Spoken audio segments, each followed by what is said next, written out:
Lutte contre la spoliation des biens immobiliers de l'État, le ministère de l'Urbanisme et Habitat, à travers le conseiller du ministre en charge de la communication et questions politiques, a confirmé le délogement administratif au numéro 40 de l'avenue de la Gombe, dans la commune qui porte le même nom. Pour Sélé Kanangila, cette propriété fait partie des unités du logement, du patrimoine, du domaine privé de l'État et n'est pas une propriété privée.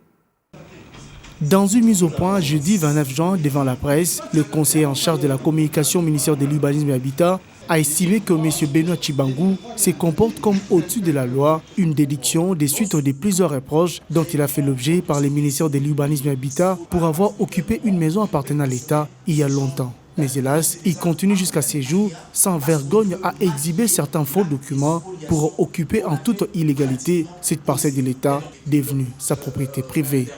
À en croire ses propos, cette parcelle située au numéro 40 de l'avenue de la Gombe dans la commune portant le même nom appartient incontestablement à l'État et le ministre de l'Urbanisme ne fait que remettre l'État dans ses droits. Lorsque vous suivez M. Tshibangou, il vous dit que le général Barouti avait acheté la parcelle en 1990. Et il soutient fort qu'en 1990, le général Barouti a eu un acte de vente signé par le ministre Kinzonzi. Kinzonzi qui était ministre au portefeuille, alors qu'en 1990, Kinzonzi avait déjà cédé la gestion du patrimoine privé immobilier de l'État à l'urbanisme et habitat. Comment Kinzonzi, qui ne gérait plus les maisons de l'État, pouvait venir signer un acte de vente à délivrer à M. Barouti? Premier mensonge. Est-ce que quelqu'un peut nous prouver qu'en 2007, comme la parcelle appartenait déjà à Barouti selon Tshibangou, ses locataires versaient l'argent chez Barouti?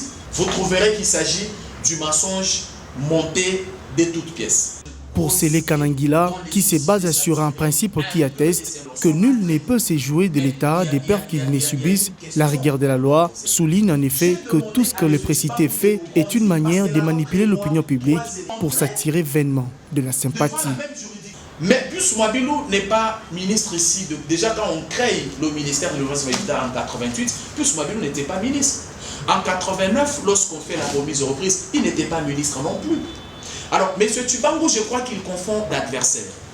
Comme tout spoliateur pris main dans les sacs, il semble donner l'impression qu'il a un problème particulier avec le ministre d'État à l'urbanisme et habitat. Non, mes chers journalistes.